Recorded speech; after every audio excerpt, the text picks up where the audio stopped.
Today's video is all about creating amazing images, wonderful posters, or sparkling images for your social media. This is another flipped classroom tutorial. If this is your first time here, don't forget to subscribe and hit that bell notification for weekly videos. Now the program I'm looking at today is from Adobe and it's called Adobe Spark Post. Now you can simply find it by doing a Google search for Spark Post or by going to the website spark.adobe.com. Now Adobe Spark Post is completely free, it's online in the cloud, works on Chromebooks, and you can use it to create stunning graphics. And again, it is so easy to use. Now there is a premium available, as always. Look at the pricing to see what the premium offers you. But for the sake of this video, we are looking at all the free offerings. So let's get started. Simply click on the Start Now for free, and then you can sign in, log in with your Google account. And we are now logged in. Now as you can see, it is very easy for us to create a new graphic by clicking on the plus icon at the top. Now there are some premium features. Now we're going to ignore those for now, and you can see that when I click on the plus icon I get three options. Now the first option is a Adobe Spark Post. There is also an Adobe Spark Page and Adobe Spark Video. Now the post is where you create your wonderful social graphics. Adobe Spark Page is going to create a website, which is a one-pager, and Adobe Spark Video allows you to create very short little videos that are perfect for sharing on Instagram, Snapchat, or any of your other social media. So let's go ahead and click on Adobe Spark Post and create a new post. And we can now either pick a template or we can start from scratch. Now when you start from scratch, you're going to want to have some really good images of photographs that you've taken yourself. I will leave a list in the description where you can find hundreds and thousands of images that you are allowed to use freely for either commercial purposes or educational purposes.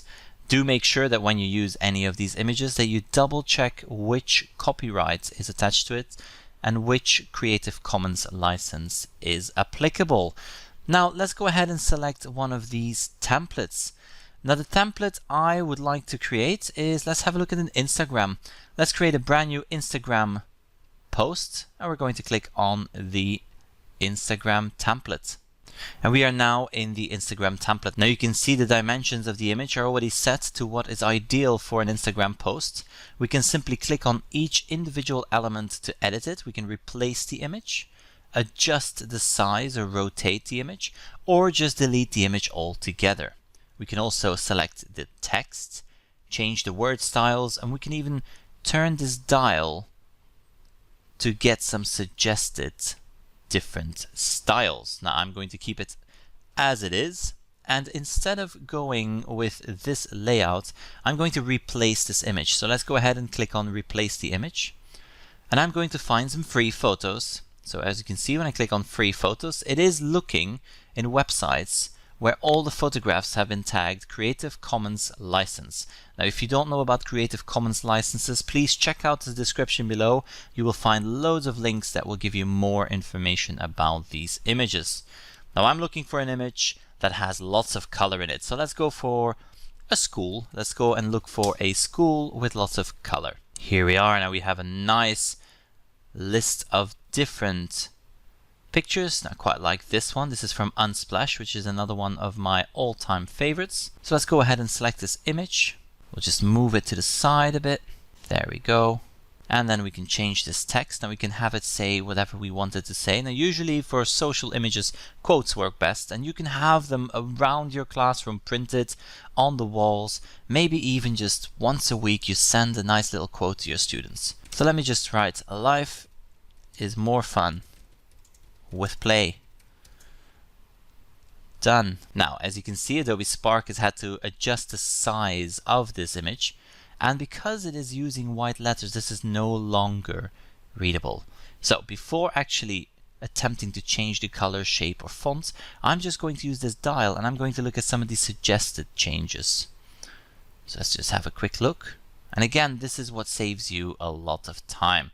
Now we can leave it at red because I quite like that. Life is more fun with play. Going to put it down below, maybe make it a bit smaller. There we go.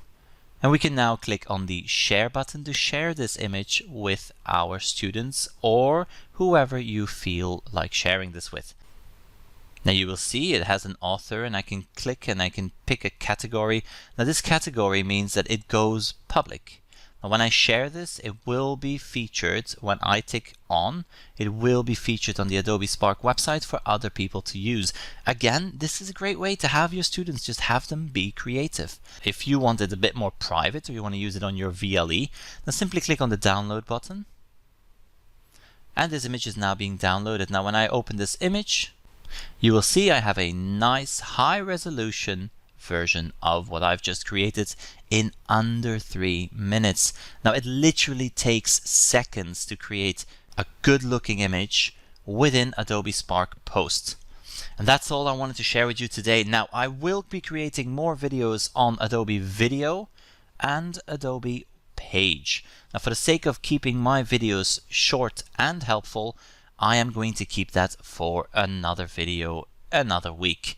I hope to see you then as well. If you enjoyed these videos, don't forget to subscribe, hit the bell notification, and I will see you in the next one.